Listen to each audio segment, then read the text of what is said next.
Yo, what's up? Puff. Shit. I was sitting here playing this damn game, waiting for y'all.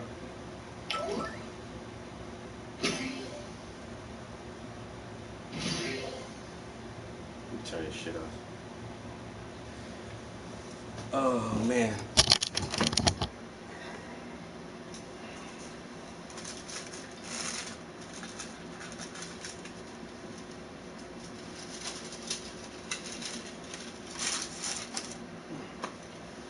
What's good with you?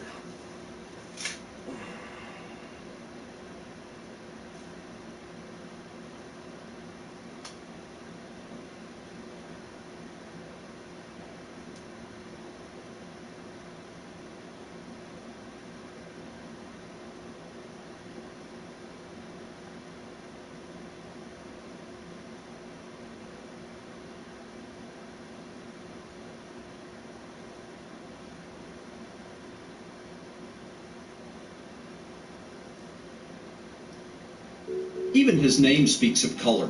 Eric Silver could be the most colorful man in North Carolina.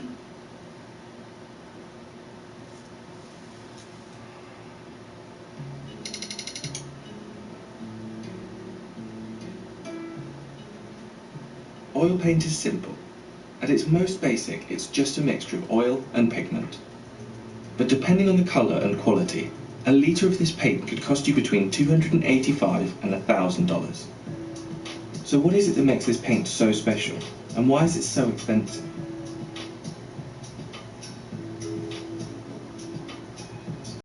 It's made from a drying oil like flaxseed, and pigments bind and thicken to form a permanent paint.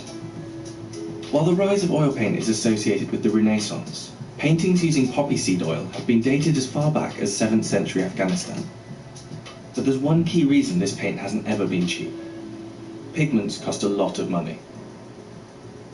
So in a good oil paint, you're going to be looking for high pigment loading and a good quality pigment in that high pigment loading. So it doesn't matter if you have loads of pigment if it's a bad quality pigment.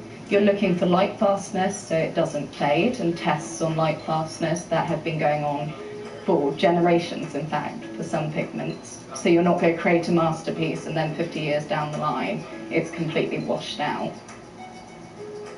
The highest quality oil paint can be up to 75% pigment.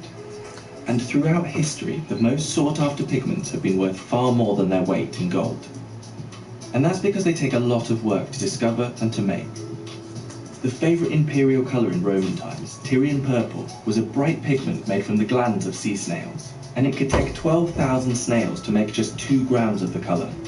Indian yellow was originally made from the urine of cows fed only on mango leaves, and in the 16th to 19th centuries, mummy brown was actually made with the ground-up remains of Egyptian mummies.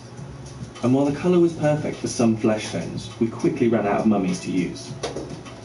Pigments do dramatically change the cost, and in professional levels, you'll have series. So you'll have probably a series 1, well, up to series 7. The higher the number, the more expensive it is.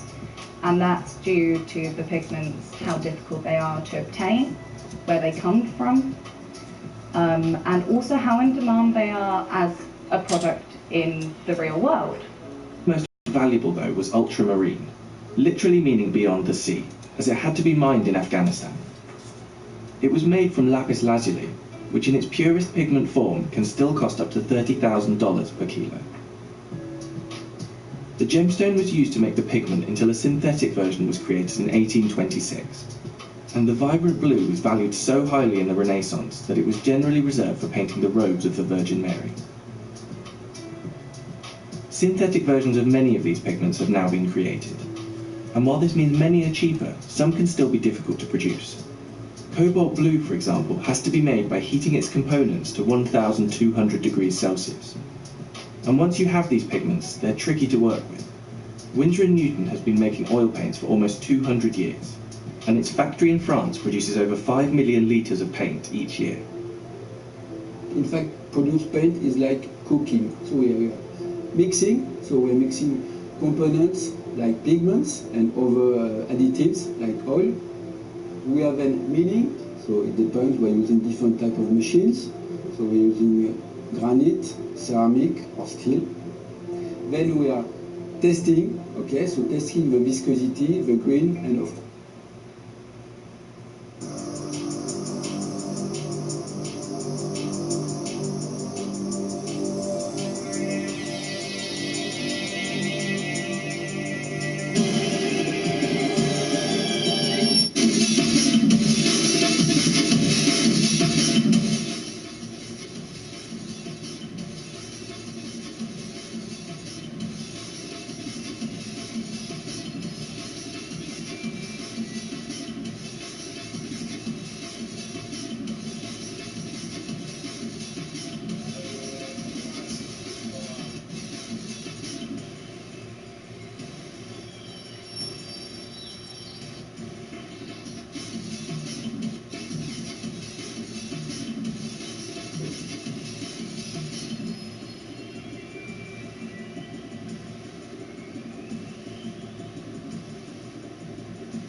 Hack the box.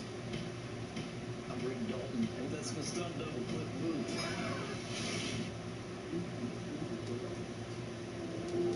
Booth. The whole process is so select. So for every single pigment, you need to handle it in a particular way. So it will need a particular amount of oil with it, and that ratio changes for every pigment.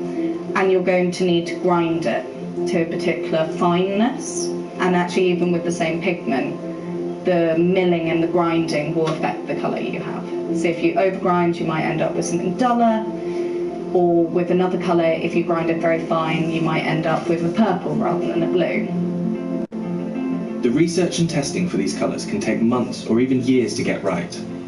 Small samples of each colour are made in a lab to measure consistency and light fastness.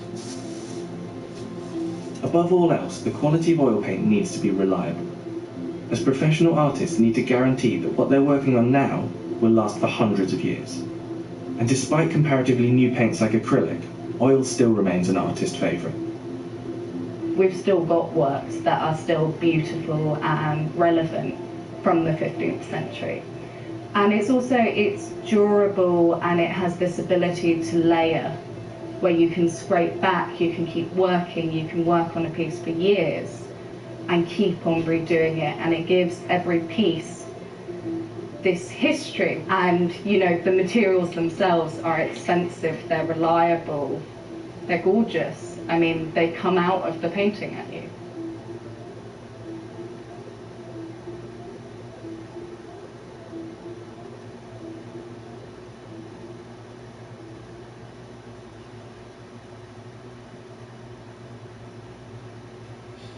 Bruh, I'm gonna have to paint this whole fucking black all over again, yo. I swear to God.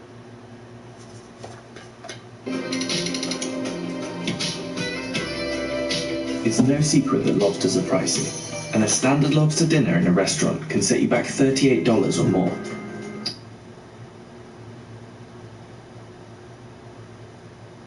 Carolina.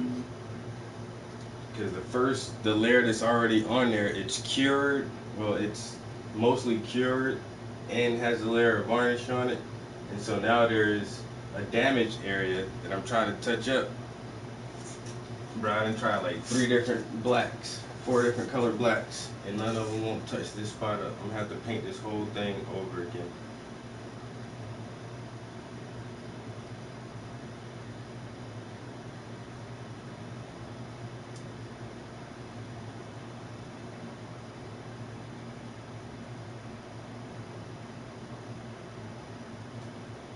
I'll be motherfucking damn. Bruh.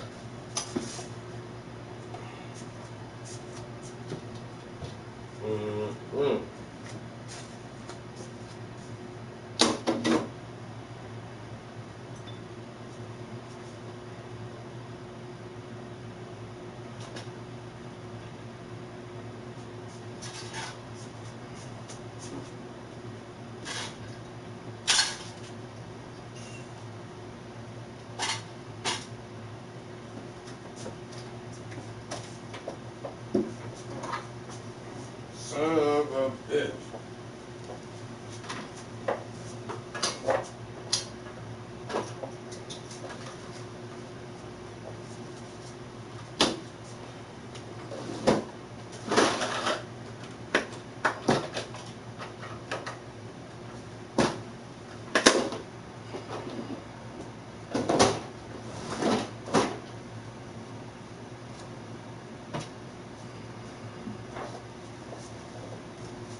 swear you, I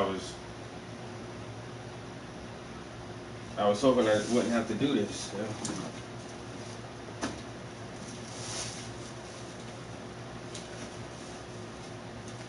Swear I was hoping I ain't had to do this shit. But that's because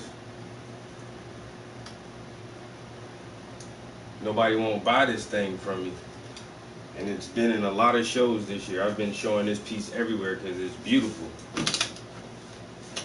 And so it's been getting transported poorly, and it's been handled poorly at a gallery recently.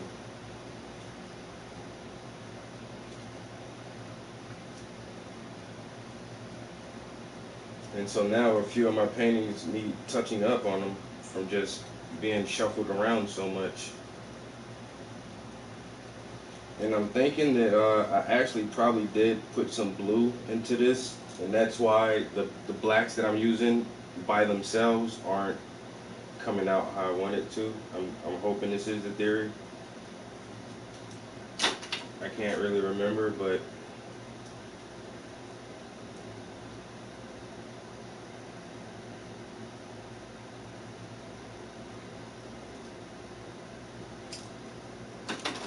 this is crazy.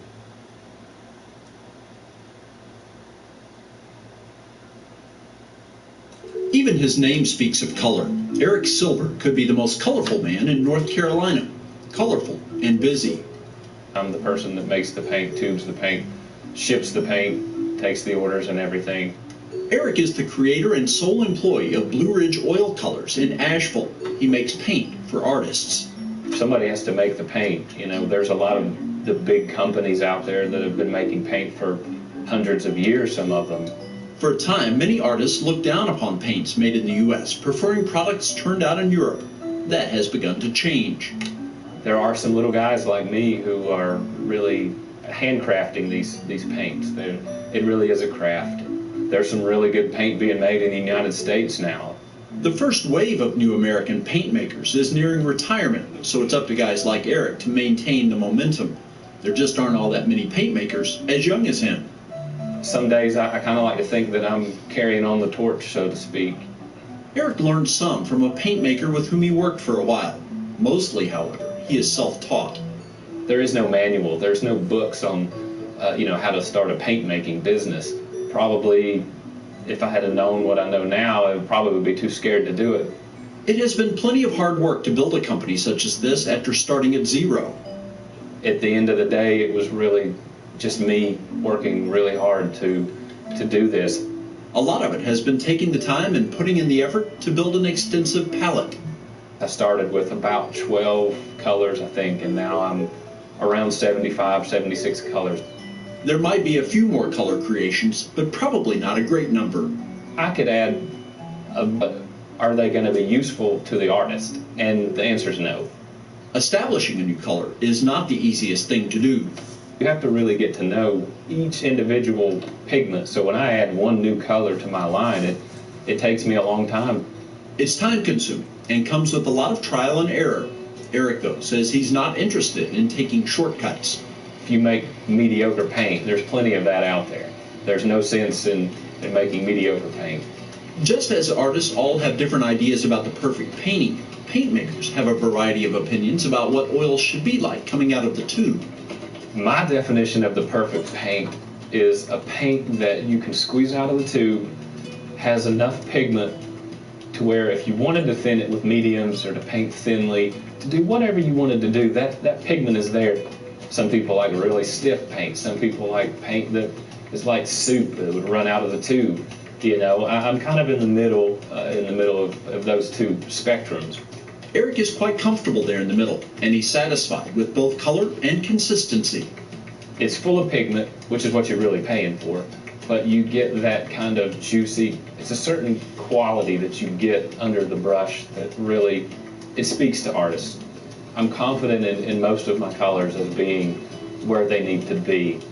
It's often said that one of the best things that can happen to a person is to find work that they love. Eric Silver has landed there, and it shows. Whether he's talking about the finished product It's a certain feeling that artists have and that I have when you feel that paint and you know that that is some good paint. It's still rewarding. Or getting a chance to experiment and possibly expand that palette.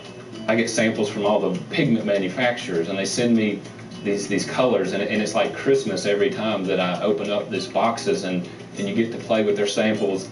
Because of that love for what he does, Eric handles every aspect of the operation. I tube things by hand, I label by hand, everything is done by hand pretty much. He goes so far as to stay away from selling his paint through retail shops, preferring to fill orders himself as they come in. This is something that I've worked really hard to get right, and the idea of having all this paint out there sitting on somebody's shelves is something that would keep me up at night. The setup has worked. Blue Ridge Oil Colors has thousands of customers and continues to grow. In the last couple of years, the word of mouth has really started to spread, and I'm adding new customers at least every week, if not every day. When you make a good product and you treat people how they should be treated with respect and honesty, the word actually travels pretty quickly. Those customers are not just all over the country, but Eric thinks he's sold to someone on just about every continent. It is international because of the internet. Otherwise, I wouldn't really have a business if it weren't for the internet. While he doesn't want to show any of his work, Eric is a painter as well as a paint maker. I don't think that you could do this without being an actual painter and actually use the products. The passion that it takes to be an artist and the passion that it takes to be a paint maker is really the same. His own artwork might never receive high acclaim, but the care he puts into making oils has been recognized by painters of all abilities. There's always the possibility, therefore, that his work could still be destined for a place of honor. I've been able to sell to a lot of very, very talented artists who are, maybe someday will be hanging in the museums, and that's really, really great for me to think, maybe my paint will be in a museum.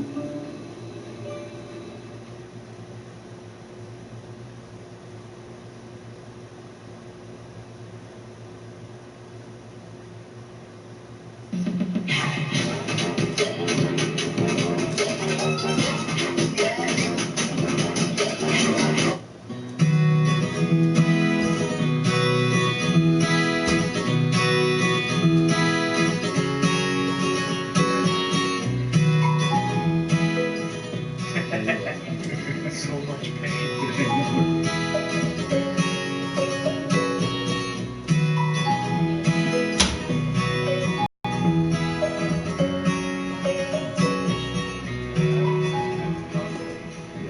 Very hard. You have 1 minute. Shopping's free. Yeah, that's right. It's been a game changer for people that have wanted to, limit their use of lead, which has been sort of the core of one of our company's missions too, is to make paints that are safer. How it all begins is we take dry pigment, pure powder, and we mix it back here with refined linseed oil, and it makes a paste. This is what comes out of here is it's something that you could paint with. It would be coarse, and what really comes out is like a million the next phase. But what you're seeing here on the left is the quality standard. That's what is behind that. And then on the right here is the new batch. So what we're checking for is a consistency in both a mass tone and a thin transparent drawdown. Yeah. Looks spot on. Yeah, it looks really good. Because one of the things is making oil color is relatively easy, but having it be consistent every time. So when you buy yellow ochre in 2014 and it looks the same when you buy another tube in 2017, that's an important part of our quality assurance.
Oh my God, I really don't feel comfortable doing this.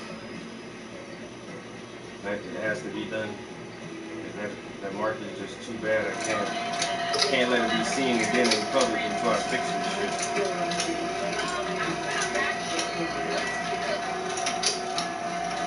I thought I could touch it up, but I can't. And it was going to be in a show that I have to drop off for like on Friday. I might not even make it to the show. I'm going to try to put a very, very thin layer on it. And hopefully, maybe it might dry in a couple days. It is really hot up here.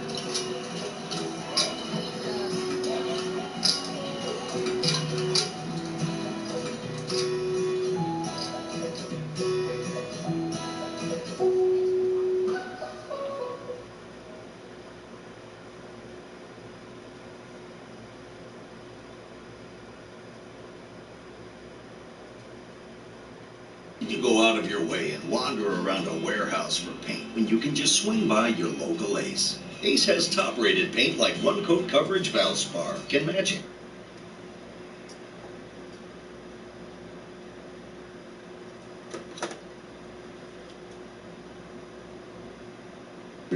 Art connoisseurs and art lovers have been fascinated by Rembrandt's painting technique. How did Rembrandt achieve those beautiful effects in his paintings? What special substances did his paint contain? And how was his paint prepared? Until the beginning of the 20th century, Rembrandt's unsurpassed mastery could only be explained in terms of magic.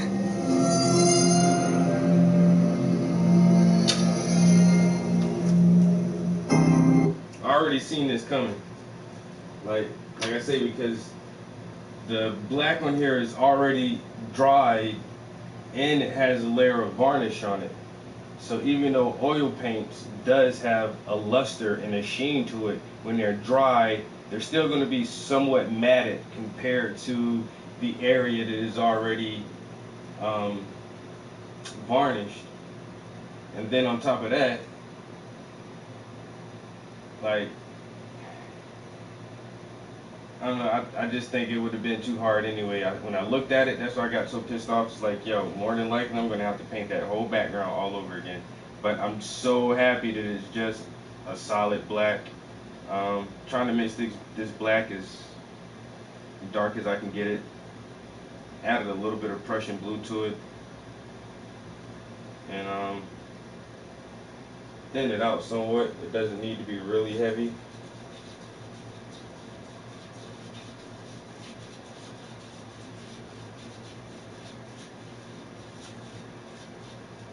And this brush has crud in it. I just gotta be careful not to paint the paint.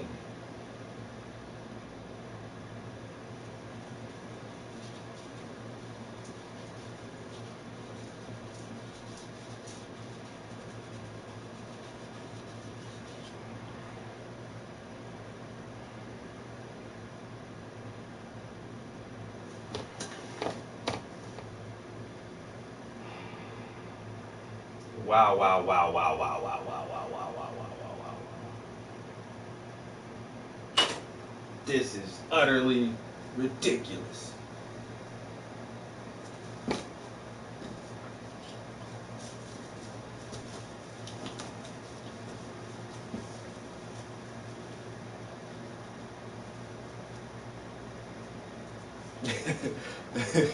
Trust your gut, bro.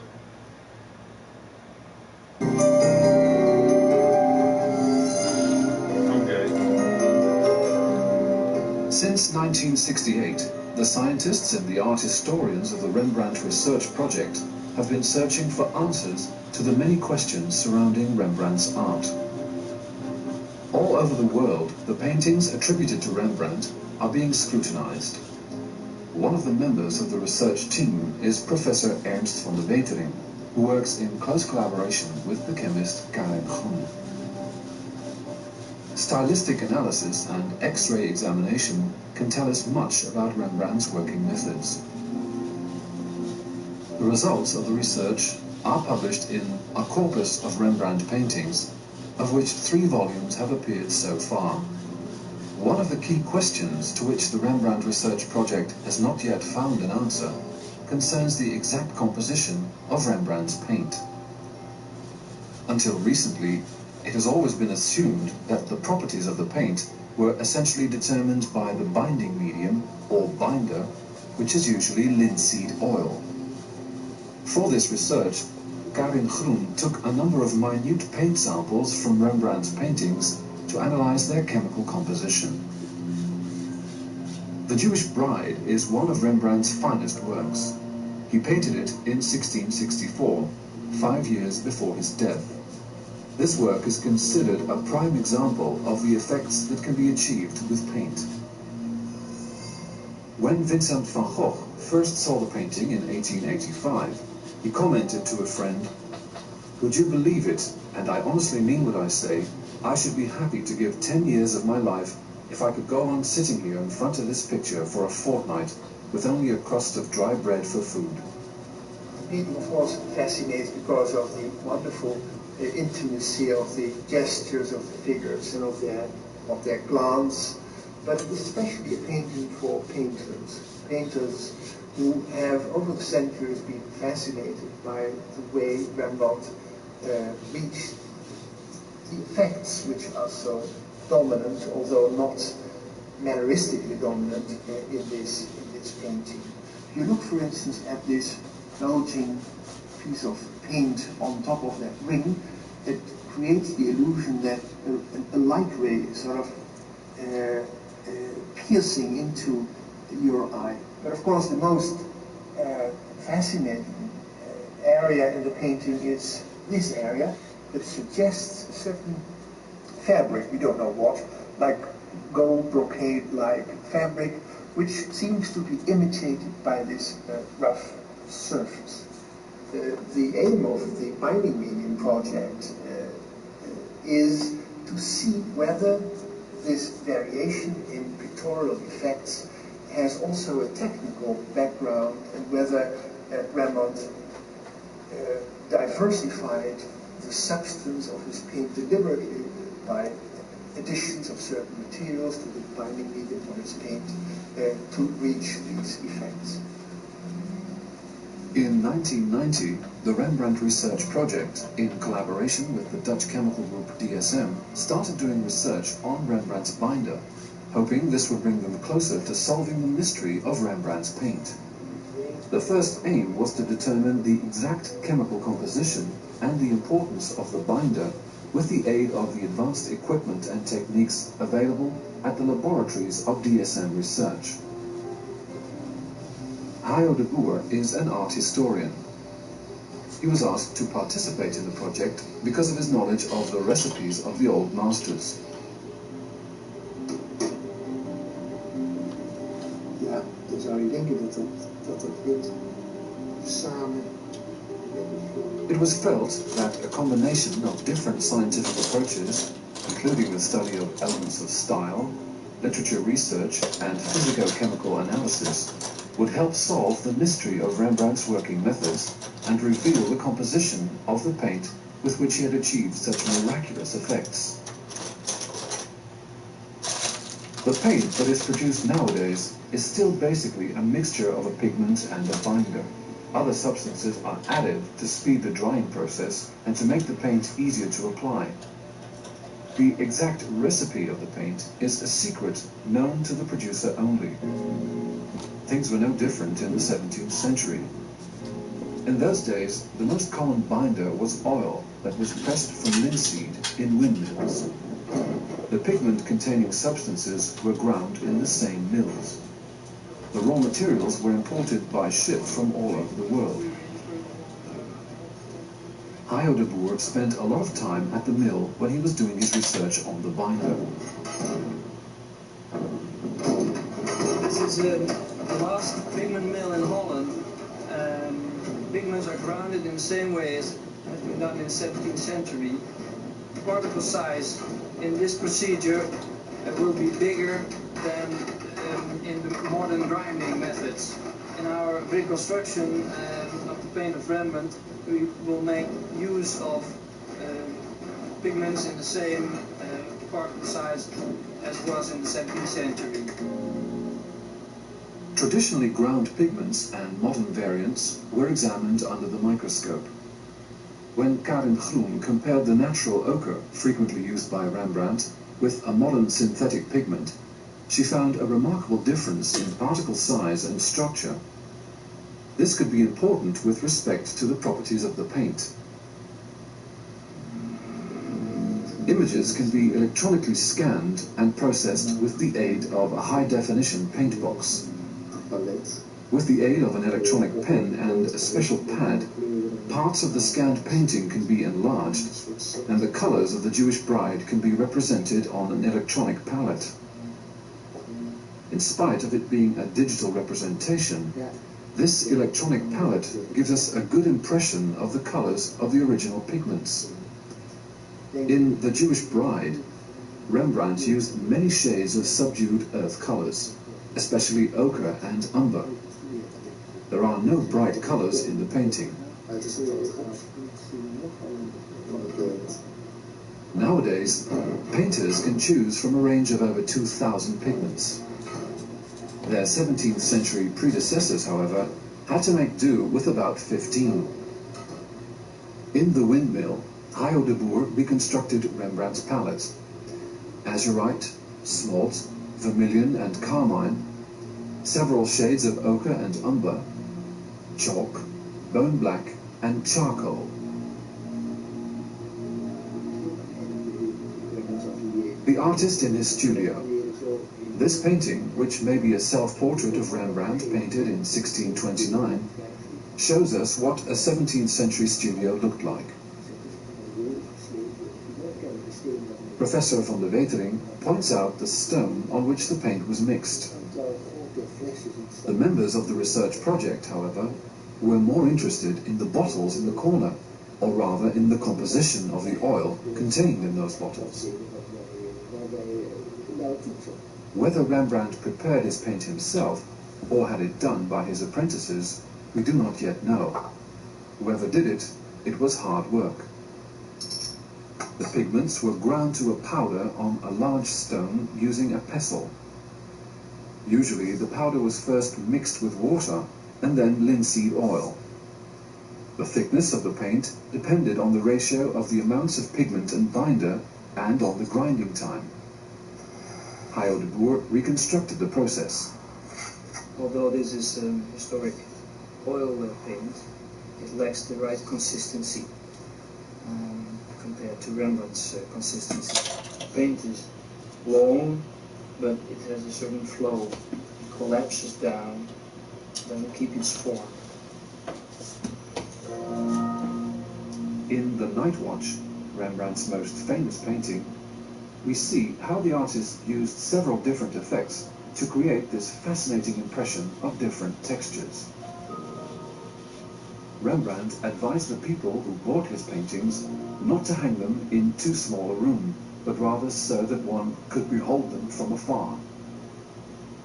And if any visitors in Rembrandt's studio got too close to his paintings, he would pull them disagreeable. Rembrandt knew only too well how the illusions he created were lost when one got too close to the surface of the painting.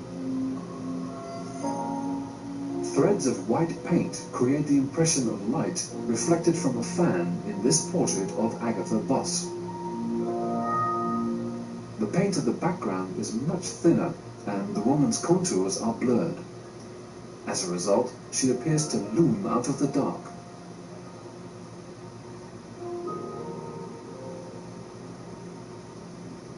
When The Jewish Bride was to be cleaned and restored, the Rijksmuseum in Amsterdam gave the research team permission to take a number of paint samples for analysis.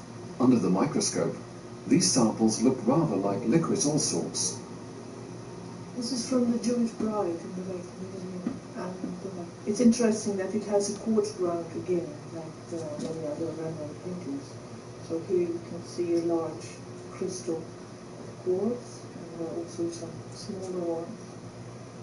It's sand, as you find it on the beach. So I compared it with sand from the beach, but then you find that the quartz Rembrandt used is much finer. So it's probably ground up.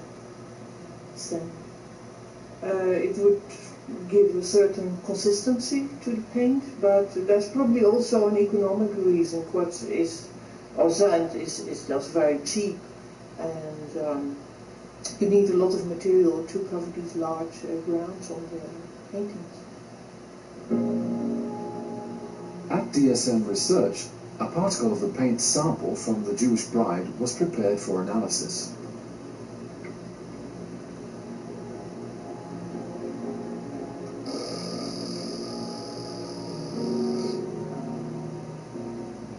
The chemical composition of the binder was determined with the aid of a gas chromatograph coupled to a mass spectrometer.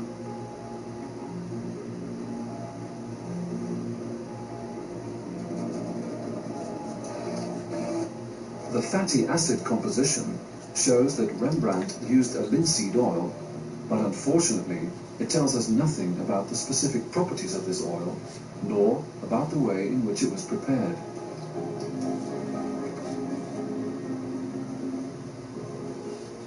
A similar method, called high-pressure liquid chromatography, was used to see whether the binder contained any protein components, indicating the presence of organic substances such as animal glue.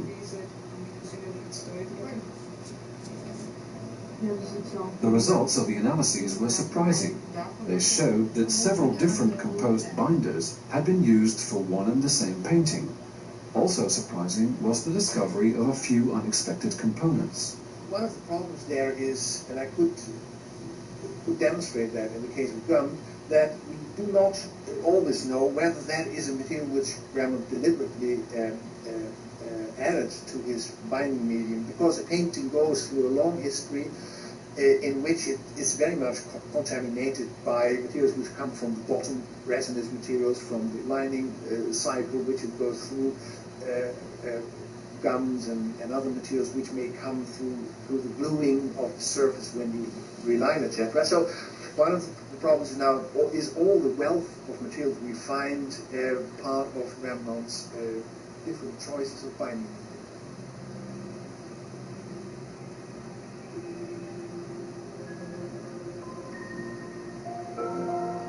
At this stage in the research, it was decided to attempt to reproduce the 17th century paint. Hayo de Boer had all the necessary things at home. Linseed grown organically, without the use of pesticides or fertilizers, bears the closest resemblance to the raw material used in the 17th century. Oil was pressed from the linseed with the aid of a hydraulic press. The instruments were all of stainless steel so as to minimize the risk of the oil being contaminated by foreign substances which could have affected the research results. The oil was transferred to a decanter and was then washed with distilled water in order to remove the natural impurities deriving from the linseed. The removal of varnish, dirt and traces of retouching from the surface of the Jewish Bride in the Rijksmuseum led to a number of discoveries. One of these was that Rembrandt had composed the red dress from several layers of paint. The museum allowed the research team to take a sample of the paint of the dress.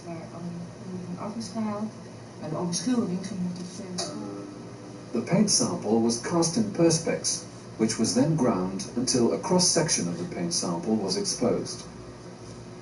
After the sample had been prepared, it was placed in a vacuum chamber to be analyzed with the aid of an electron microscope coupled to an X-ray analyzer. In this process, an electron beam activates the individual particles in the sample, causing them to emit X-rays. Each element emits different X-rays, which means that the elements, and therefore also the pigments, can be identified. In this way, Rembrandt's pigments were identified layer by layer.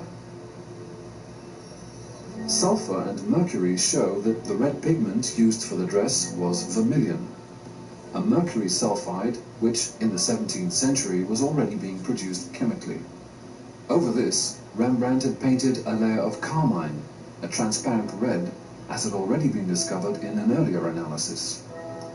Colors were often glazed in this manner to give them greater depth. Thousands of 17th century recipes and documents describing the preparation of paint have been fed into the computer at the Central Research Laboratory for Objects of Art and Science in Amsterdam.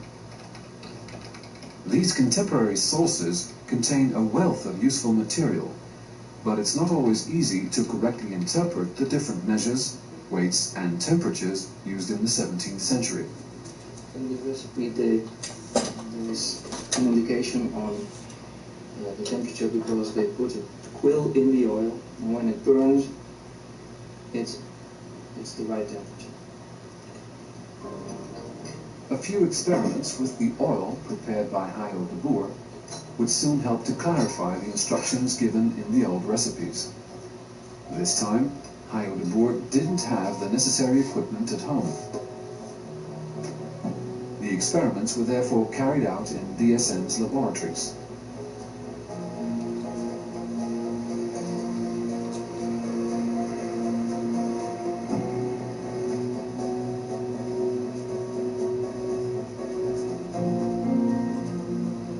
Following the instructions given in the contemporary sources, Hayo de Boer and Karin Groen brought the purified oil to the boil in a fume cupboard.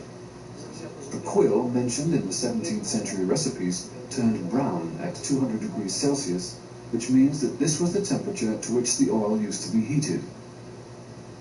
Linseed oil dries slowly. Certain metal oxides were known to speed the drying process, and they were therefore added to the linseed oil as a seccative. The best known compound used for this purpose is the toxic lead oxide.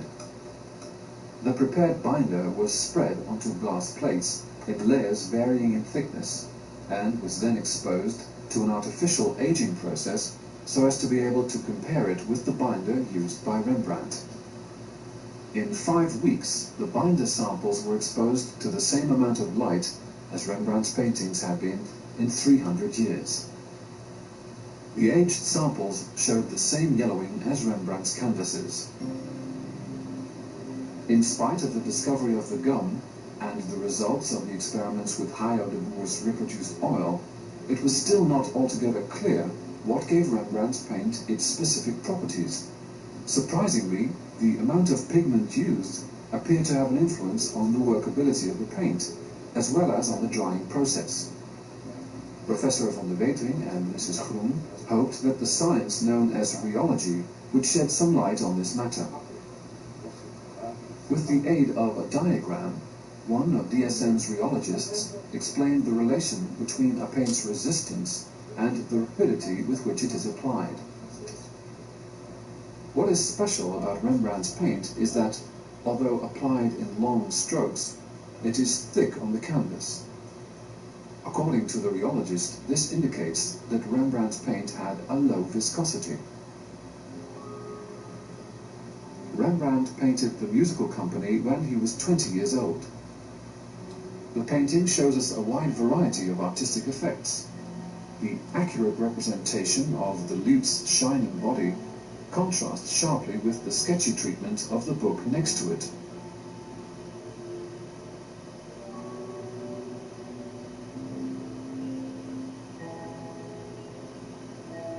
The material of the dress is composed of ridges of paint, whereas the staves in the music book are indicated by a few simple brush strokes.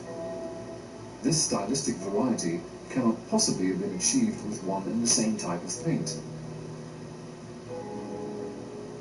Rembrandt must have prepared different portions of paint of varying thicknesses.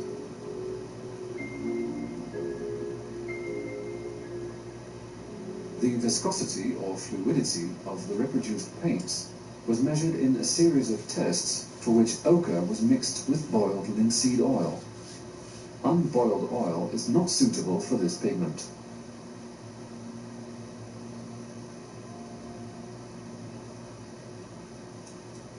The viscosity diagram was found to closely resemble the one drawn by the rheologist. The viscosity of the paint, however, is not dependent on the oil alone. The size of the pigment has a greater influence on the viscosity. Any fillers that may have been added, such as chalk or ground glass, also appear to have. Finally, it makes a difference whether the paint is applied by brush or with a palette knife. Well, analyses confirmed the earlier assumption that several different binders had been used for one and the same painting. This means that Rembrandt must have prepared different portions of paint, which leads to another important conclusion. It turns out that Rembrandt used a new palette for every passage. That he didn't work on a gigantic palette with big lumps of paint in which he smeared together. He used limited palettes, and these limited palettes, per passage in painting, say there is a palette for flesh or a palette for a certain piece of costume, etc., also implies that per palette other binding mediums may have been used, which would account for the fact that the different passages often have a completely different surface structure. And so a lot has happened. The differentiation of the questions we have is quite remarkable. Much more questions have come out than answers, but that's good. And we know what we're going to do now with the prospect of new findings.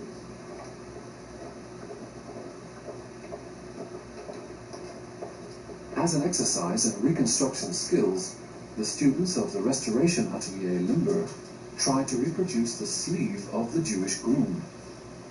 By using the paint prepared by Hayo de Boer, the students got a good impression of the workability of the type of paint that was used in the 17th century. Professor van der Wetering advised his students how best to apply the paint using a brush or a knife.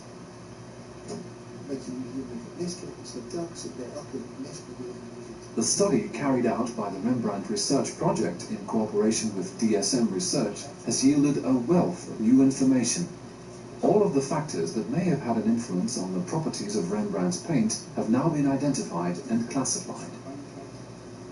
The main conclusion to emerge from this research is that the properties of Rembrandt's paint were not only determined by the binder, but, to a greater extent than was hitherto assumed, also by the particle size of the pigment and by any fillers present.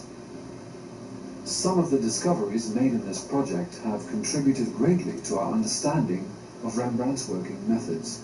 For example, the discovery that Rembrandt composed his paintings in stages using different palettes is a major step forward in the unraveling of the mystery surrounding Rembrandt's art.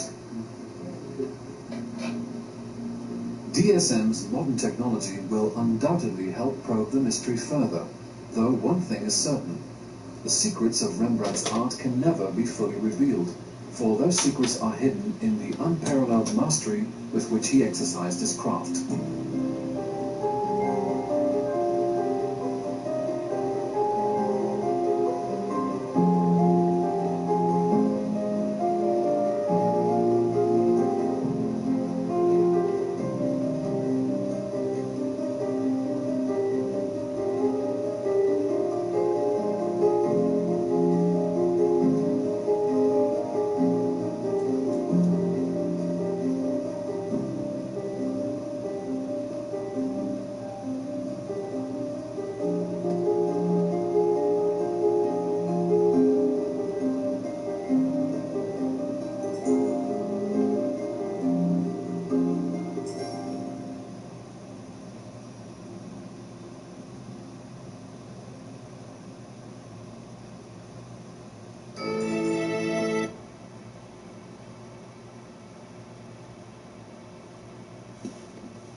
You're a painter. What's the worst thing that can happen to you? Disgrace? Derision? No, the worst thing is to have to cut up your masterpiece.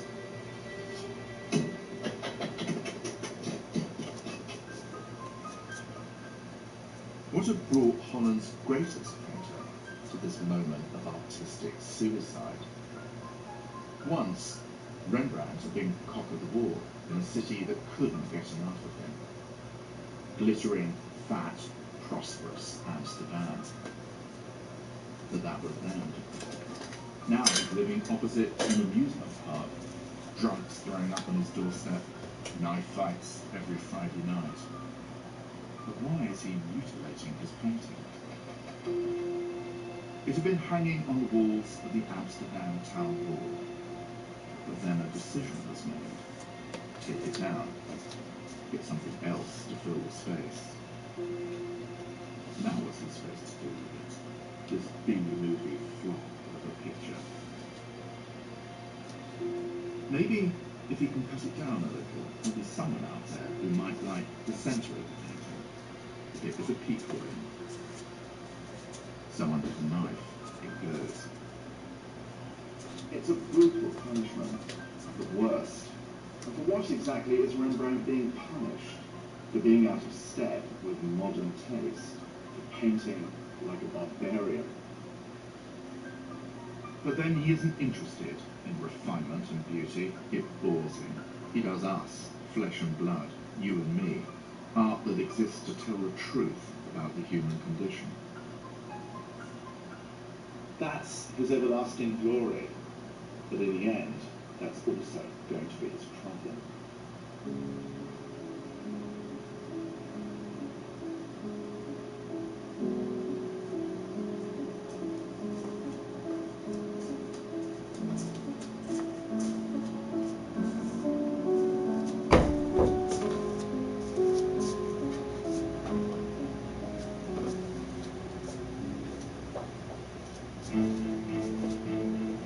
Amsterdam in the 1630s. Rembrandt's on a roll.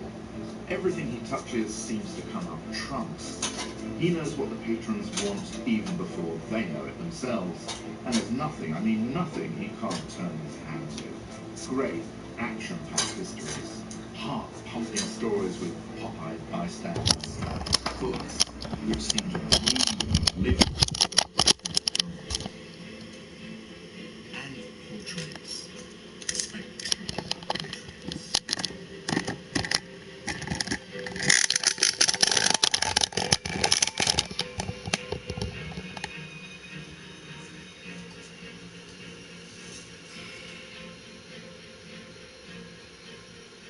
Made for each other, the painter and the city, just as no one had ever seen paintings like Rembrandt's. The world had never seen a place quite like Amsterdam. In 1600, it had been a backwater fishing port. 30 years later, when Rembrandt arrived, the docks were unloading Chinese silks, Swedish iron and copper, and the new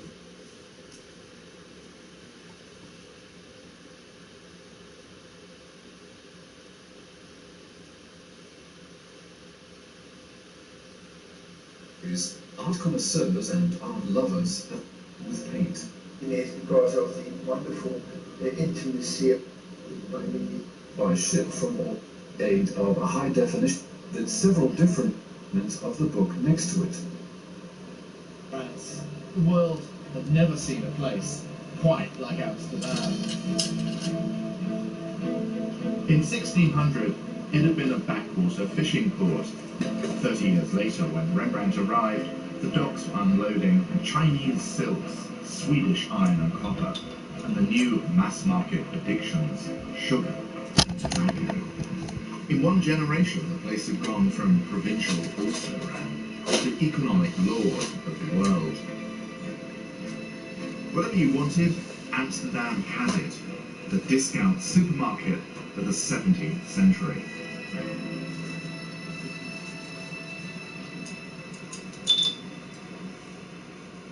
So, fortunes were made, quick and spectacular, and those who made them were not shy of showing them off. So they built elegant houses on these canals, and into those houses went all the good things. Gold-stamped leather wall coverings, Delft tiles, fine mirrors in rich frames, maps of the world, they were conquering, and of course, pictures, especially pictures of themselves.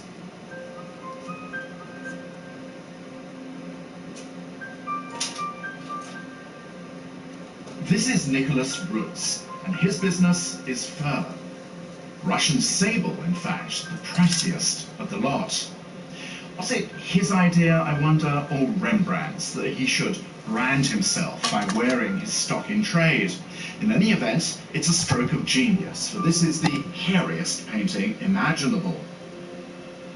All that soft fall of fur dropping down his body like a river of luxury. The hairs standing up in a gentle charge of electrostatic, as if a hand has just sensuously travelled through them.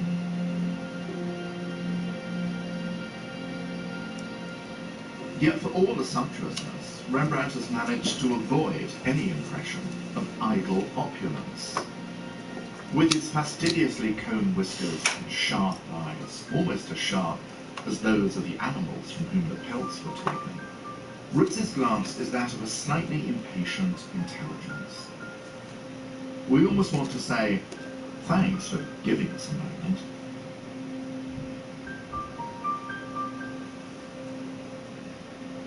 But he's also solid. The deep shadow cast by the side of his head makes him thoughtful. The slightly pinked inner eyelids, as though he'd sacrificed his sleep for the good of the investors. No wonder J.P. Morgan bought the picture. For has there ever been a better portrait of a businessman as hero?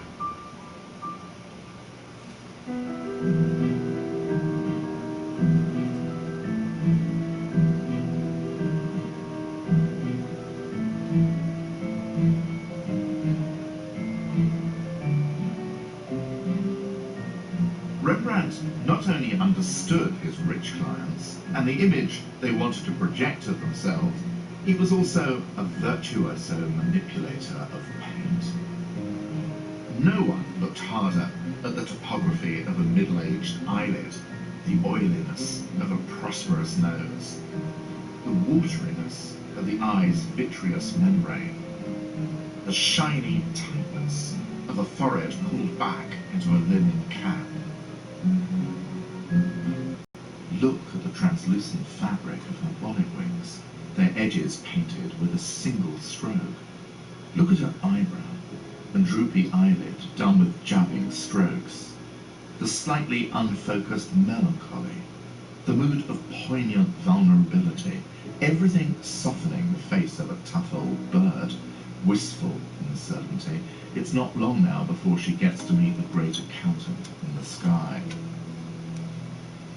Not just a painter, then, but a psychologist of the human condition, don't you think?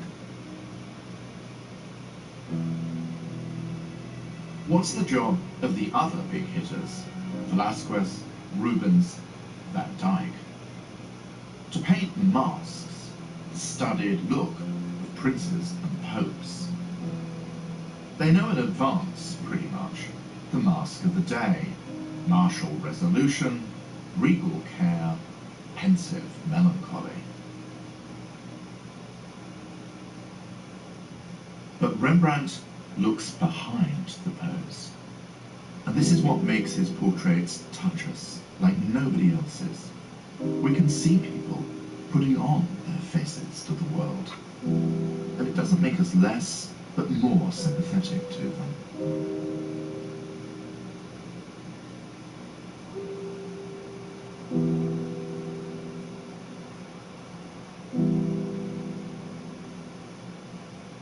You'd think that with his perfect pitch for understanding what the rich of Amsterdam wanted, Rembrandt would have grown up with them. But he hadn't. He'd grown up in Leiden, a textiles and university town about 25 miles southwest of Amsterdam, packed with piety, learning, and profit from the cloth trade. Rembrandt's family were millers. The River Rhine flowed past their mill, giving the painter his name, Rembrandt van Rijn. Rembrandt was the bright one in a family of 9 children, the one who went to Latin school and the local university. So dropping out at 14 to become a painter was, I suppose, an act of faith.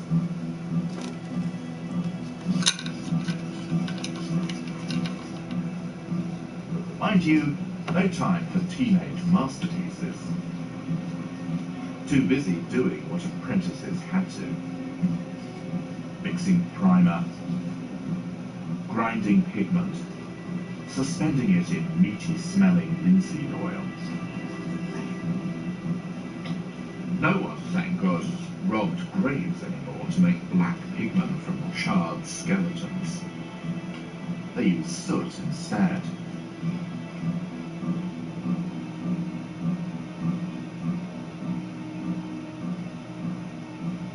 All his life, Rembrandt seemed to love the filmy muck of oil paint. No one in his century ever explored its texture, from thick and crusty to thin and fluid, more lovingly.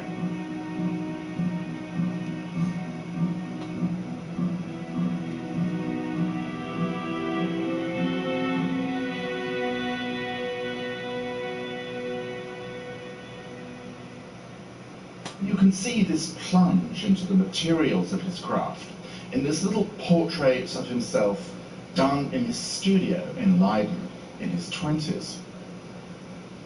Here he is in his work clothes, all around him the tools of the trade. But just look at this place.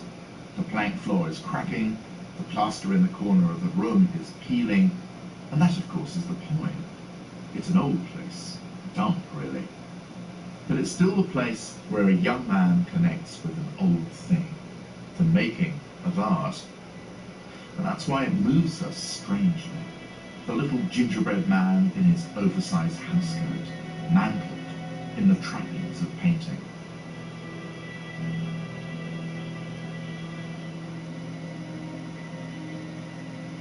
But look at him. He isn't painting at all. He's just staring at something he's hidden from us. A mystery, whose only feature is that intense golden light at the edge of the picture frame. The fire of an idea.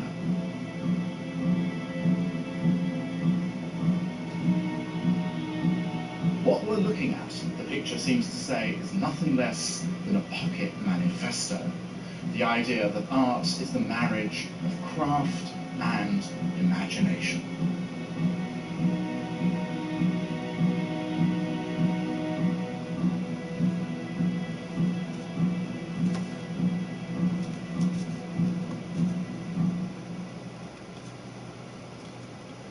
No wonder then that with all this cleverness, Rembrandt was talent-spotted, singled out by Constantijn Huygens, the most influential patron in all of Holland, as the coming man, a diamond in the rough. And what Huygens saw in Rembrandt was a superlative storyteller.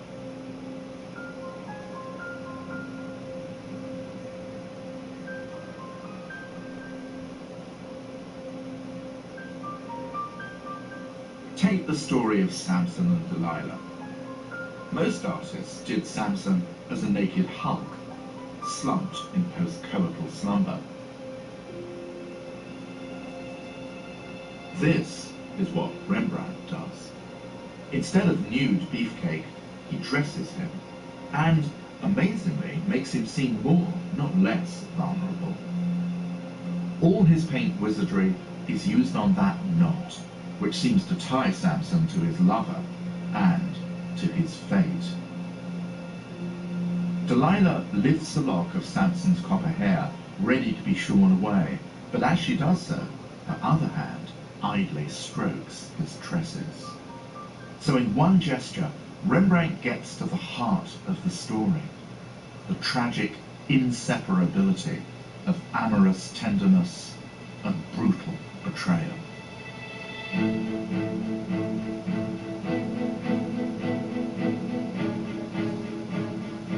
Good as he was, Huygens thought his protege could be even better if he went to Italy. But Rembrandt wasn't going to put in time sketching statues. He had bigger fish to fry. This was, after all, the Republic of Money, and Amsterdam whispered to him, "Come and get it."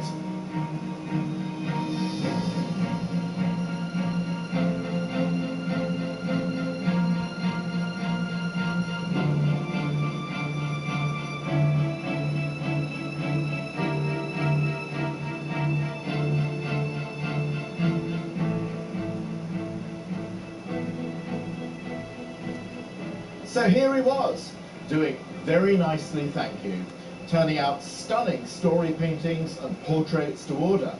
And not just a painter either, but also a partner in the art business, Rembrandt Eilenberg Inc. Pupils taken in for a fee, copies made, original paintings commissioned.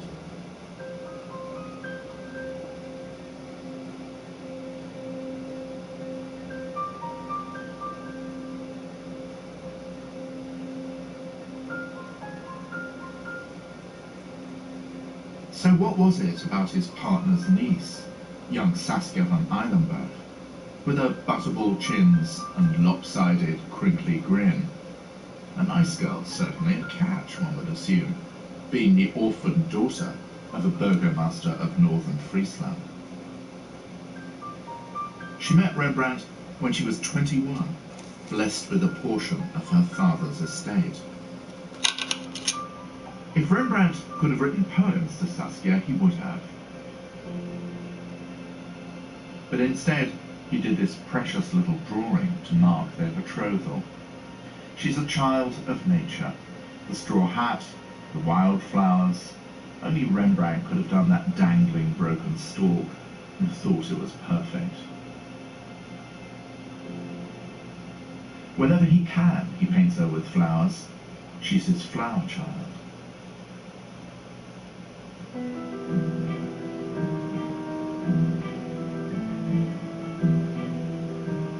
Mind you, the relatives up north don't like it very much.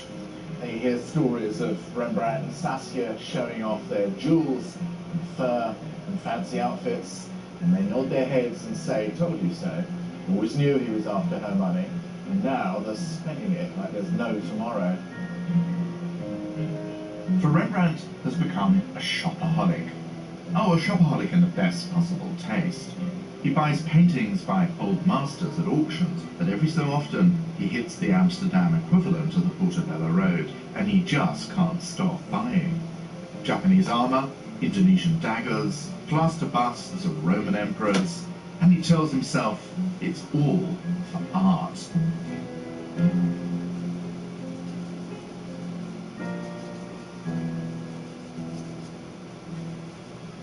Here's another impulse buy, a pricey four-storey house in one of the more elegant streets in Amsterdam. Not your usual artist's modest residence then. But then, why shouldn't he be extravagant? Rembrandt is, after all, the most successful painter in Holland, and his paintings are hanging in the houses of the richest, most powerful men in the world.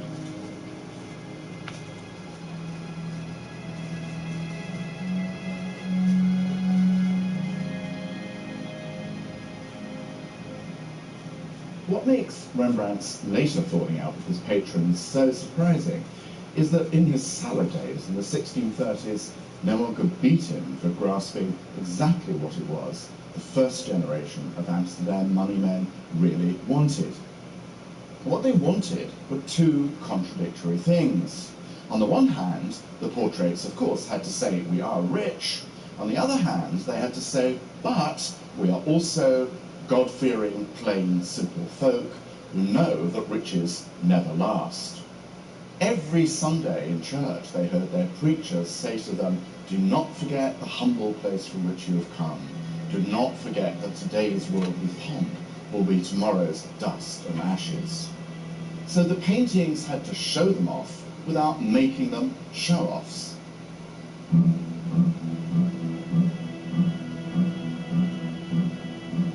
Rembrandt had this rich but modest line down stone cold. So of course they're lining up for him. Not just merchants on the make, but the creme de la creme, the family trip, for example. You don't get much richer than the Trips, but a global empire of iron, copper and guns, and we're doing very nicely, thank you, in the endless wars against Spain. But Elias Tripp, head of the dynasty, thought of himself as a pillar of Protestant society, your old-fashioned, sober-sided, church-going arms trader. So when Rembrandt was hugely rich and marriageable daughter, Maria Tripp, he knew that the display of wealth had to be crushingly subtle. And he then was in the detail. Below that milky pud face, with its artless little smile, is a waterfall of stunning lace. Just a hint of trick millions. Now, the relationship between the painter and the painted is a devilishly subtle business. But Rembrandt seemed to be in perfect sync with the money classes, understanding precisely what they wanted, because he wanted it too, and how he wanted it. He must have thought that this mutual admiration would go on forever.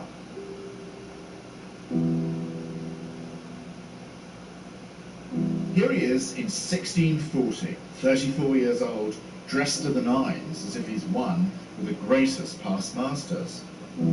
He's seen Titian's portrait of the Italian poet Ariosto, and he's gone and put himself in the same pose. The oversized, silky, mutton-chop sleeve on the aristocratic stone ledge. A picture which would be creamy with self-congratulation, were it not for a trace of wistfulness about his face, as if he can't quite believe all this success. Whatever you think about Rembrandt, you've got to admit he's got nerve. I mean, just look at him. From provincial nobody to the cheekiest painter in the history of art. Always on the edge, Mr. Cleverclogs.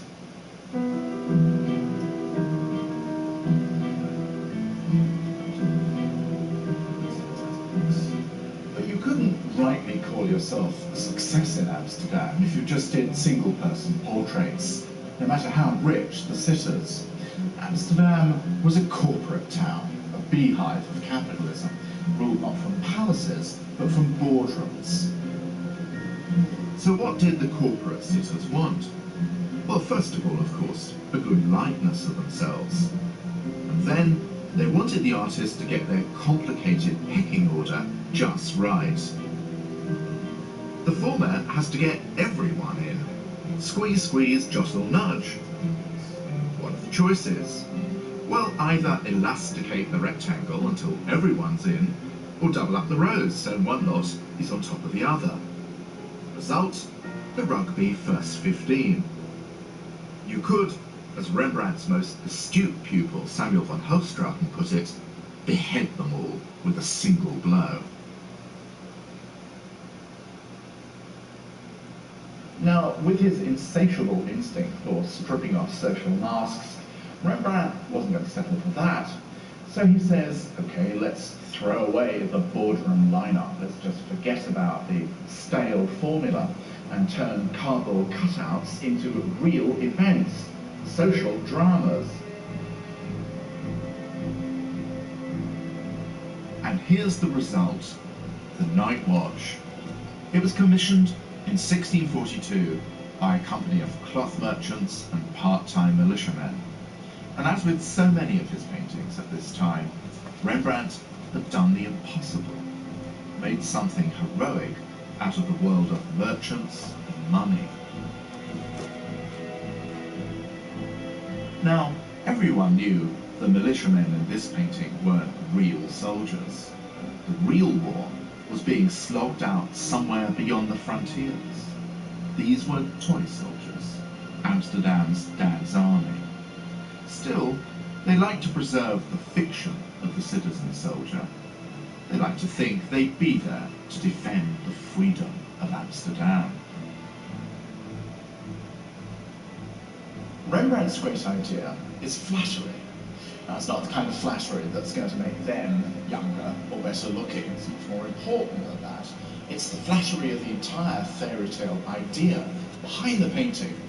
The idea that a bunch of overdressed textile men playing toy soldiers on Sundays were the real thing, that they were actually alive with martial energy. So instead of having them pose, Rembrandt has them in action. He transforms them in that way from mere human ornaments into marching, shooting, drumming guardsmen.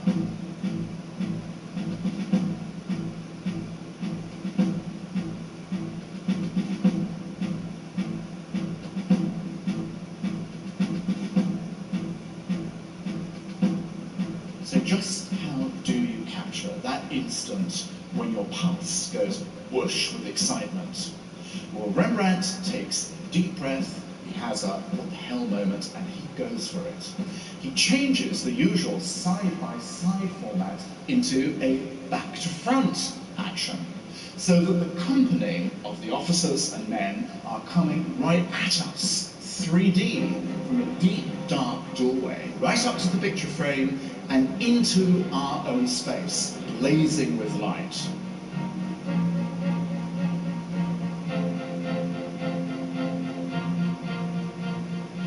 Look at that spear poking into our space. Rembrandt knows that rough painting can actually convey the illusion of a three-dimensional object better than any literal description.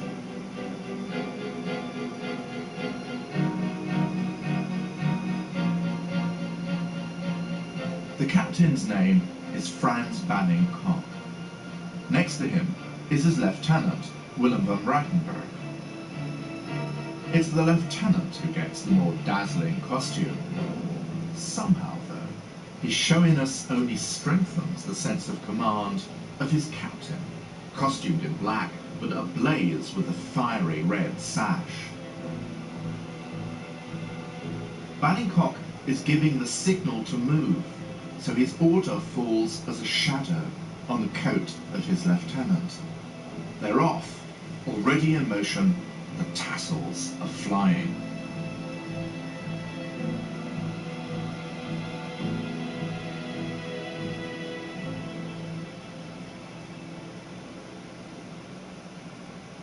At first sight, the Night Watch seems merely chaotic, doesn't it?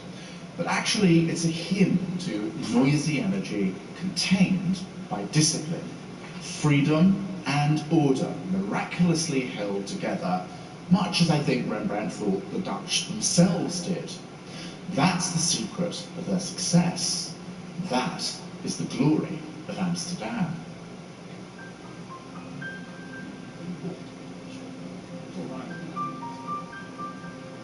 But did they see it, the Sunday soldiers? Did the men who actually paid for the picture get beyond vanity, beyond their need for a realistic depiction of themselves?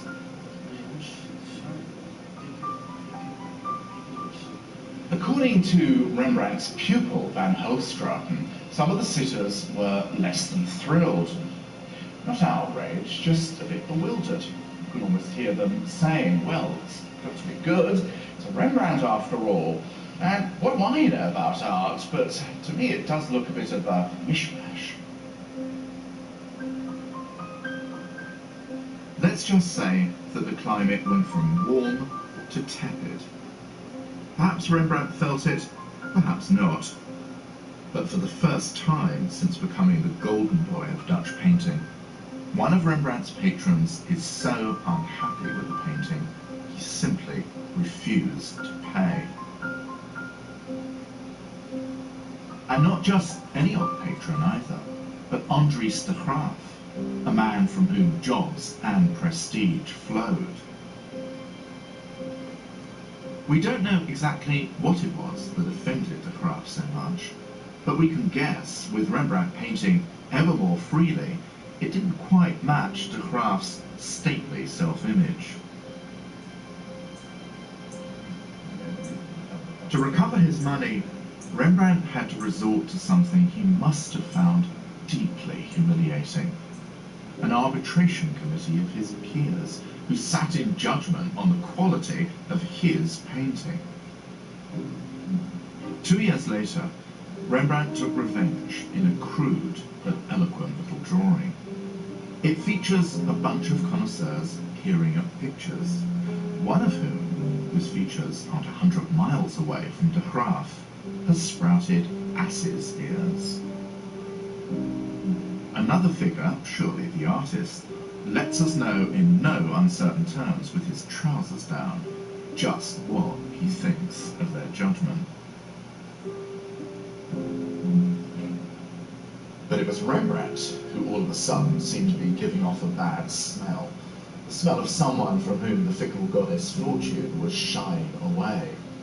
Have you ever felt at the top of your form, at the height of your powers, an odd but distinct sense that the wind's just changed direction? It's blowing a bit chillier now.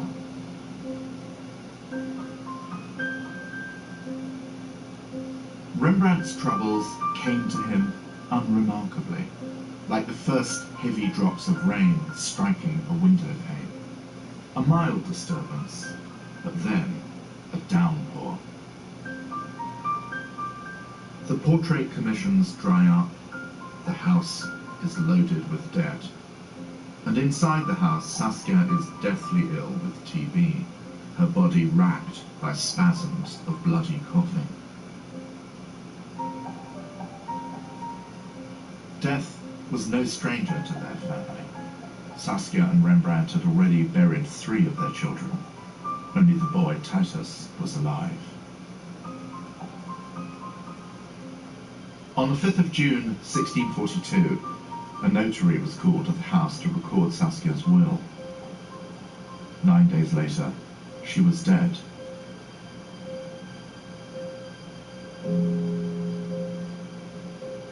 Her body was wrapped in a simple cloth, and in a silent little procession, it was taken to the Ouderkerk for burial.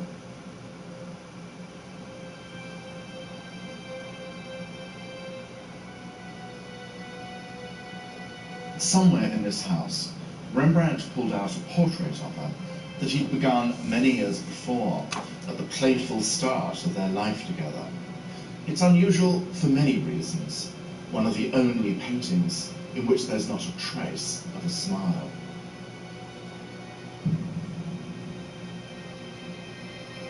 Her head is turned in profile, the outline un-Rembrandtian in its enamel-like sharpness.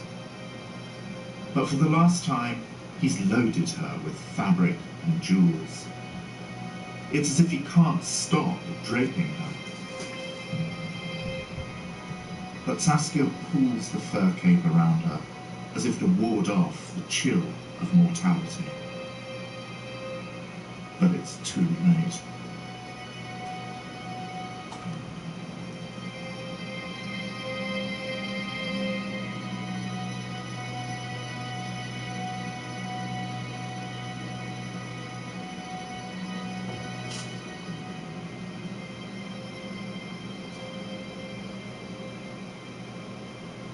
Well then, Saskia had gone, and it was as though a peal of bells had abruptly stopped.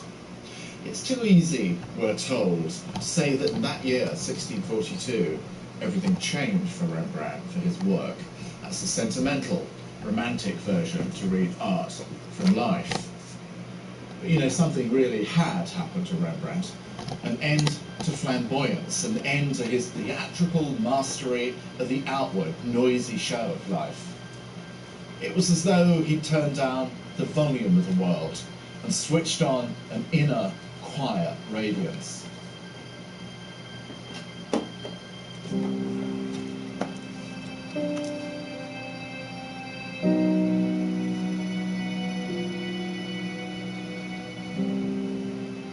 The big gestures melt away and are replaced by a tender simplicity. Instead of a portrait gallery of the rich and powerful, a maidservant, leaning on a sill, caught between inside and outside, innocence and sex.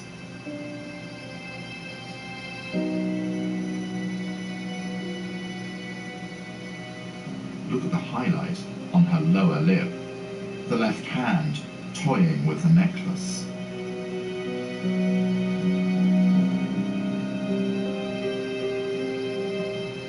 Here too, in his drawings, just a few summary lines here and there that manage to conjure up an entire scene.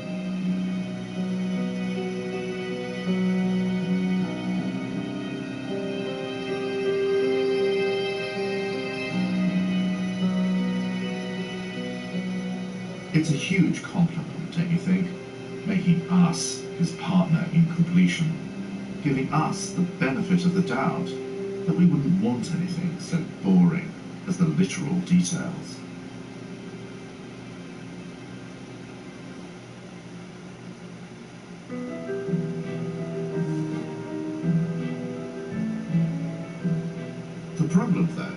was that Rembrandt's critics didn't see him as offensively avant-garde. They saw him as offensively old-fashioned. Why? Because of a cultural sea change.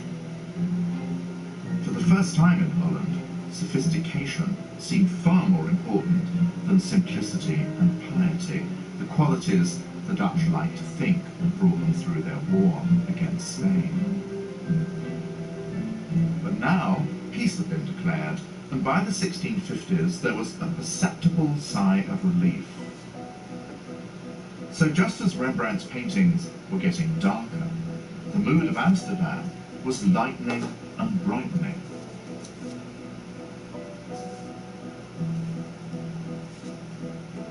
The founding fathers and mothers, modestly dressed in millstone ruffs, had given way to their children.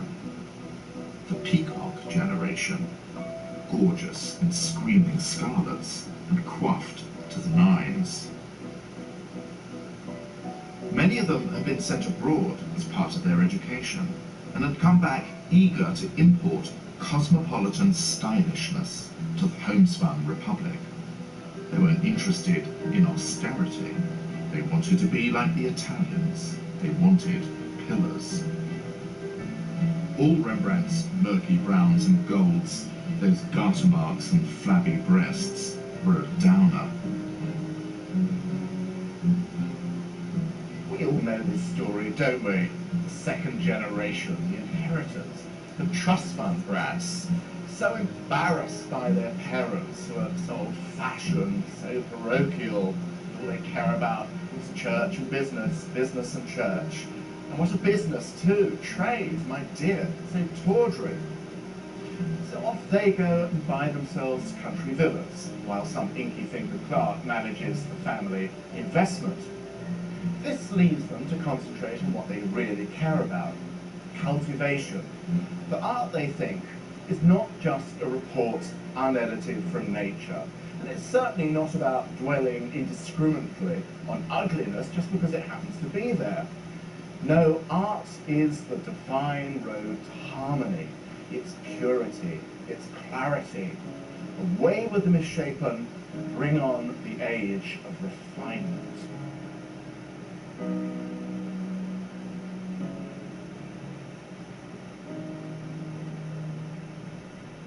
And here's Rembrandt.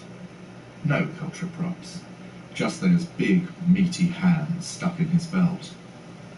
Everything is starting to look heroically worn. Boat itself is pink-rimmed, of a man who never stops looking. The sketchiness of the whole thing just doesn't care about finish anymore. In fact, Rembrandt's in the process of doing something which horrified the classical academicians. He's abolishing the difference between a sketch and a painting. And he does it for the subjects he cares most about. He cares a lot about her. She's Hendrika Stoffels, the soldier's girl from the Styx, who came into Rembrandt's house 7 years after Saskia's death. Rembrandt had already taken his son's nurse, Geertje Dirks, as his mistress. But then Hendrika arrived. It wasn't long before he wanted her in his bed and Geertje out of it. Here's Hendrika looking down into the water, the break of her legs through its surface, a little tour de force of illusionism.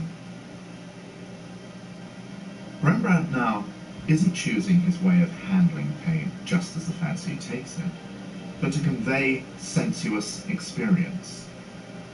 So Hendrika's shift pulled scandalously high, her neckline scandalously low, are painted thickly, while her skin tones are as liquid as the water itself.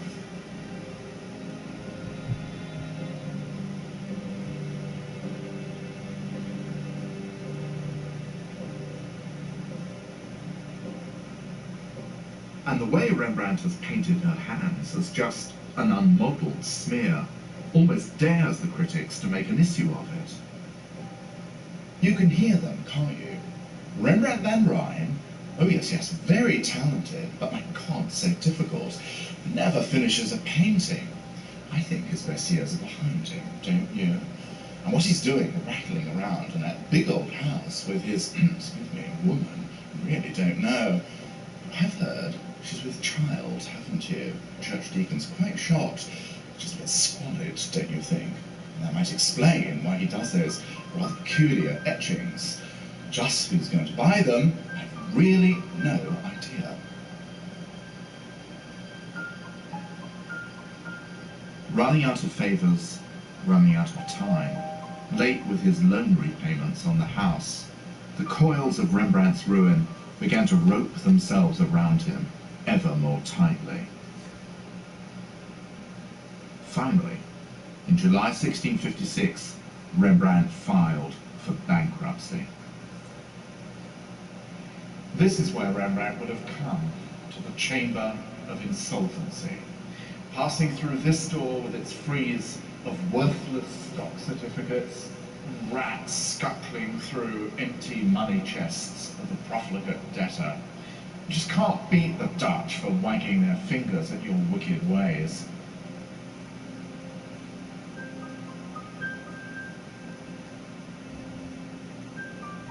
Auction by auction, hammer blow by hammer blow, everything was taken.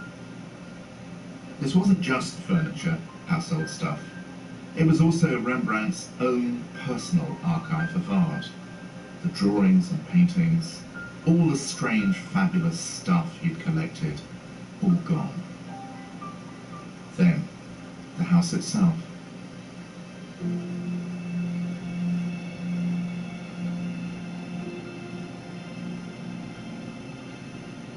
One thing he did manage to hold on to, and that was a great mirror in the finest ebony wood frame. Titus, his son, found a bargeman who said for a sum of money, sure, he'd carry it to their new house. So up on the bargeman's head it went, and off through the jostle of Amsterdam over cobbled streets and bridges. And at some point, the bargeman begins to sweat, his hands get slippery, his grip gets shaky. And then, as the bargeman was stepping off a bridge,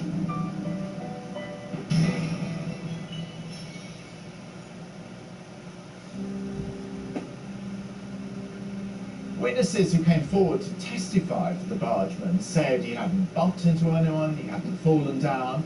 The mirror must just have broken all by itself. But there it was, on the ground, 1,000 shards and slivers, leaving Titus to carry home to his father just a frame with an empty centre.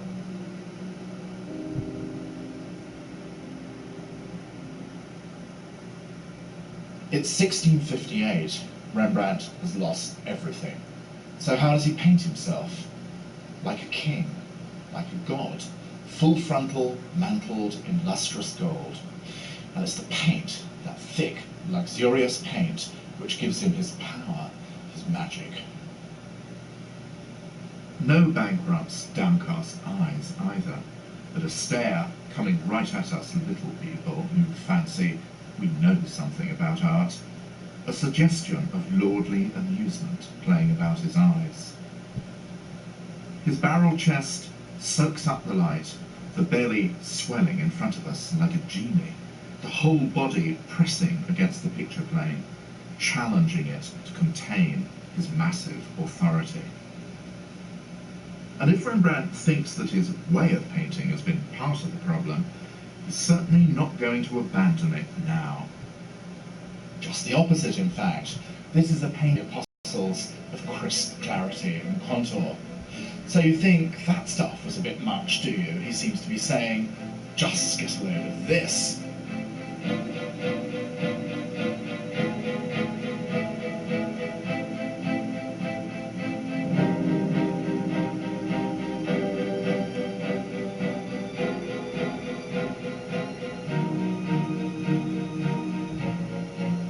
Think that with painting this free and this rough, it would be downhill all the way for Rembrandt.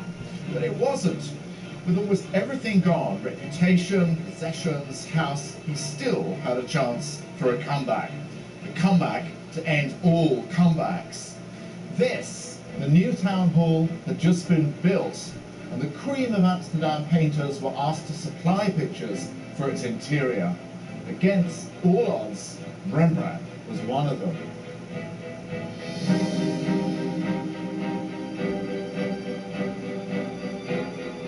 Town Hall doesn't quite describe this place, does it? It's something more than clerks and marriage licenses. Though The Hague is officially the seat of government, everyone knows Amsterdam is where the money is.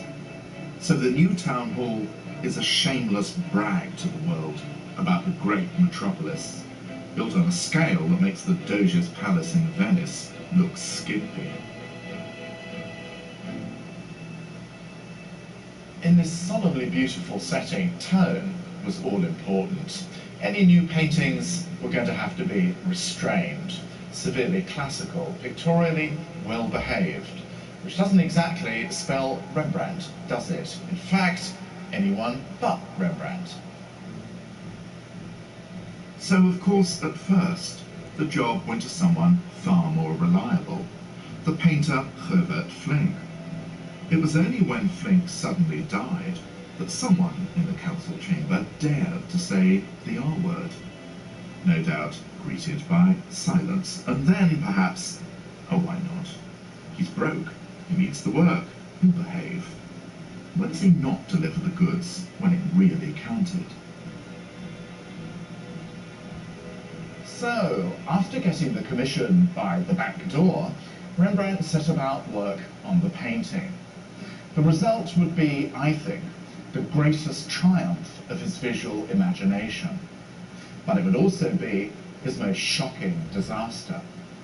The painting was supposed to hang here, in one of the great arch spaces by the main hall.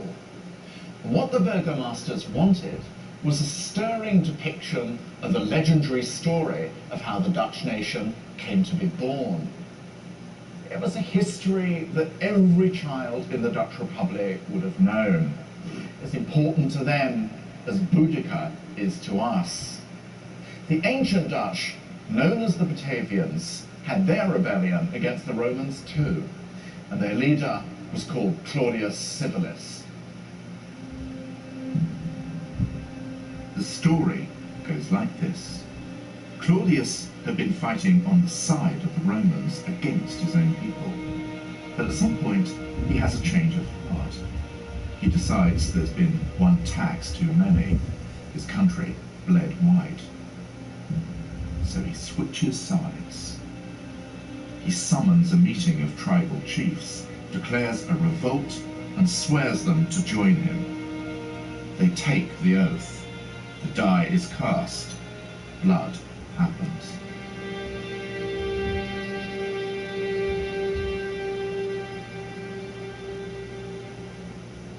It's a stirring story, but remember who commissioned it?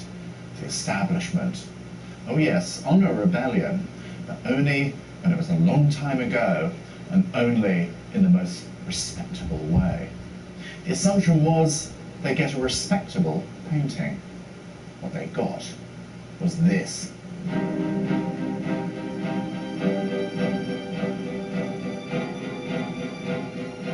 Ugliness, deformity, barbarism, a bunch of cackling louts, onion chewers, bloody-minded rebels. The paint slashed and stabbed, caked on like the makeup of warriors. But that's what rebellion is all about, Rembrandt thought. He didn't think rebels were gentlemen. Here's the rebel leader with a wound in his face where his eye used to be. So what if the rules of art said you had to hide a blind eye behind some decorous profile? Rembrandt says, no, I'm going to stick this blind eye right in the middle of your face. That was what wild, rough and free painting did. Goes together with a sword from hell and a cup, maybe of wine, maybe of blood.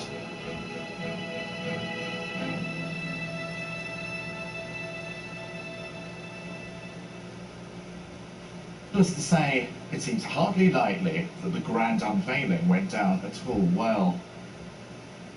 I mean, just look at it. This is a painting drunk on its own wildness. Nothing refined about this.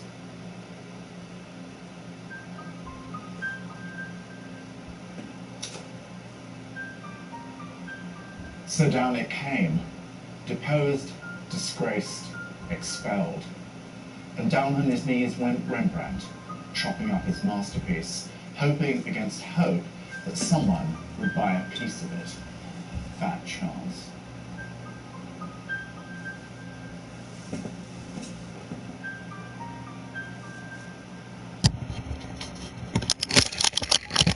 The Claudius Civilis would not just be the ruin of Rembrandt's comeback.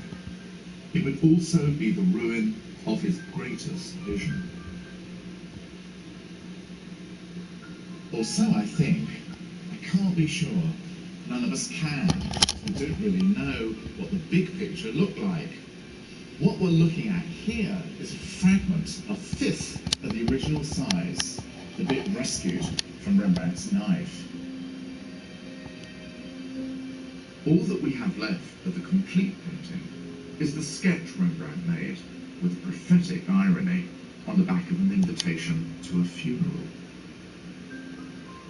But this precious scrap is enough to let us see the visionary grandeur of the painting's design, with its vast hall open to the trees, a barbarian king's lair.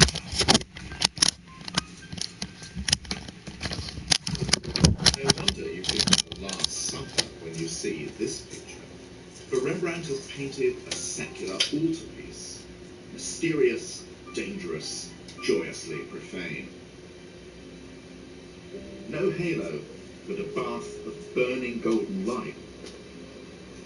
No candles, just the power surge of freedom. The fire of an idea. And you're thinking that it looks unfinished, aggressively rough, a work in progress. But Rembrandt's saying, in a voice that's you, a city, a country, a work in progress. Yo, man, nobody don't want to watch this my shit. Group portrait of all of you. A portrait of a people. A portrait of who you are, who you've always been.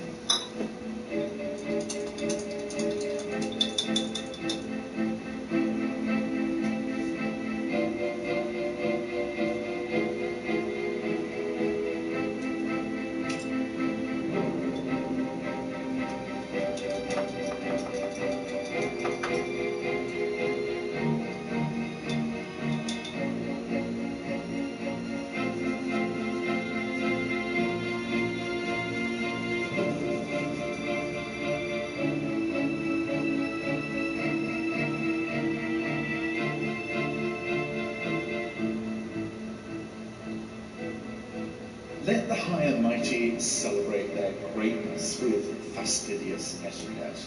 Let them even copy the rest of Europe if they must. But Rembrandt, the bankrupt, the has-been, was their patriotic conscience. Smother yourself in fashion at your peril, he was saying. These are your flesh and blood. Rough and honest, your barbarian ancestry. They made you Dutch, so banish your embarrassment, embrace them, honour them. For everything you think matters doesn't. The town hall with all its acres of marble can go tomorrow. Amsterdam can sink back into the sea again. As long as you have your rough freedom, you have all you need to stay Dutch.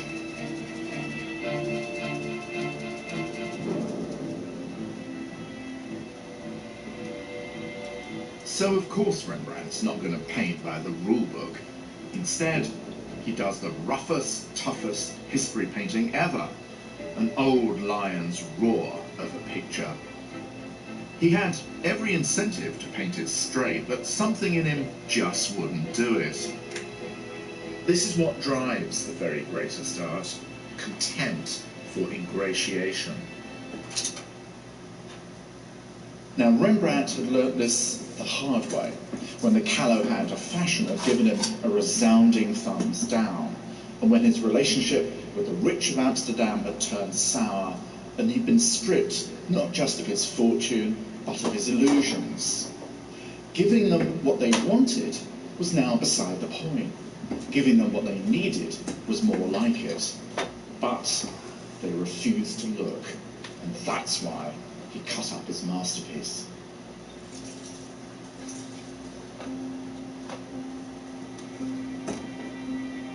One of the very last pictures Rembrandt painted was Simeon the priest being brought the Christ child by the prophetess Anna, a story he'd done before in his youth. But then the painting had been sharp. Now it was dense and textured, almost as if it was woven, not painted.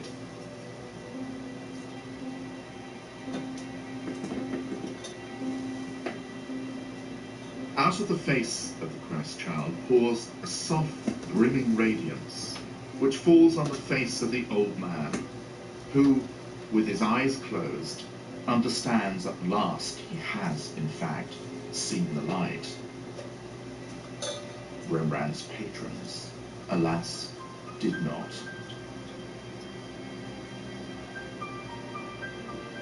The painting was one of those found in Rembrandt's house when he died on October the 2nd, 1669.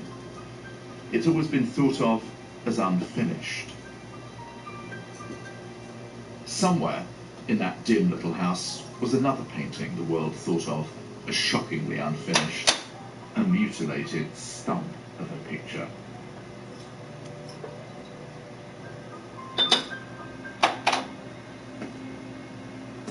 This just may be the most heartbreaking fragment in the entire history of painting. And just because you can see, can't you, that it looks nothing whatsoever like an old master, that it leaps from the decorum of the gallery wall into some other world of eloquence. Rembrandt's Claudius Civilis tells us that the very greatest painting isn't bound by time or taste. A reminder, if ever we should need it, that eloquence doesn't always come with a pretty face. No, that's not Left Eye. But now that you say that, it does, you know, very, very similar features.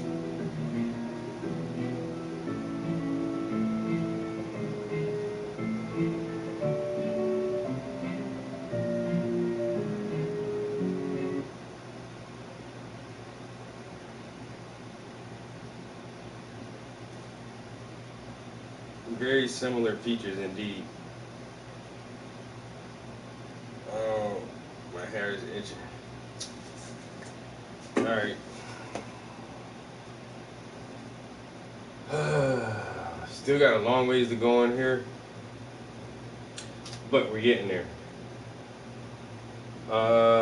Some highlights in the skin tone,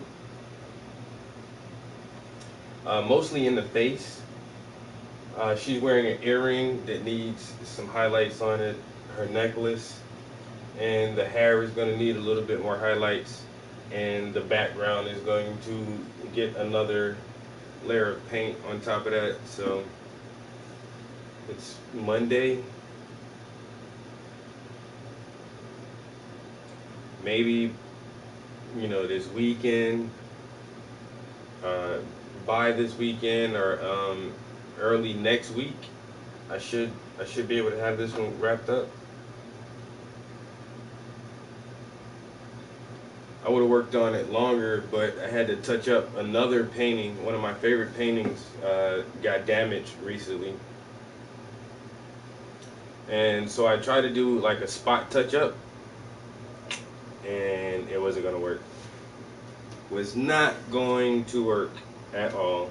So I had to wind up painting the whole background over again, and that took about an hour. And so I only put about an hour in on this piece today. And what did we do? Oh. Finished adding the first. We finished adding the first layer of highlights to the hair, and we detail the ring that she's wearing a little bit. So like I say, when we come back in here next time, we probably hop back into some skin tones, work on her face a little bit, and her lips, and then we'll get back into the hair. But it won't be that long before this piece is done.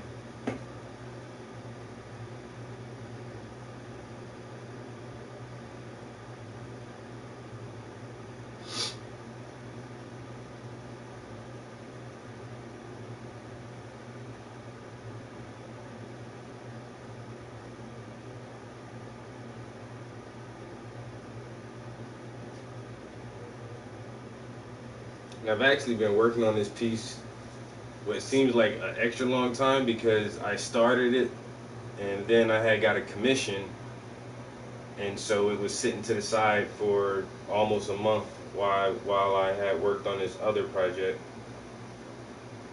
But we're back on this. We got another project ready to go after this one, and working on some more ideas, talking with some more models.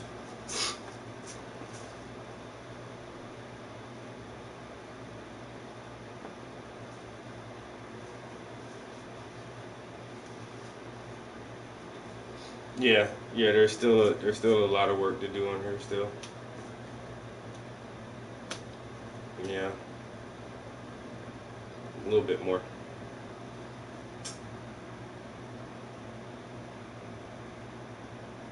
But I'm gonna get out of here for right now. I'm sweating my balls off. Matter of fact, let me grab one of these ice cold waters.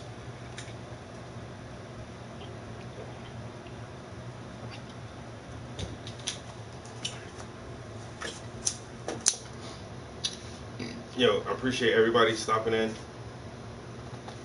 and chilling with me, checking out the progress on these paintings, and hope everybody have a good evening. I'll catch y'all next time. Peace.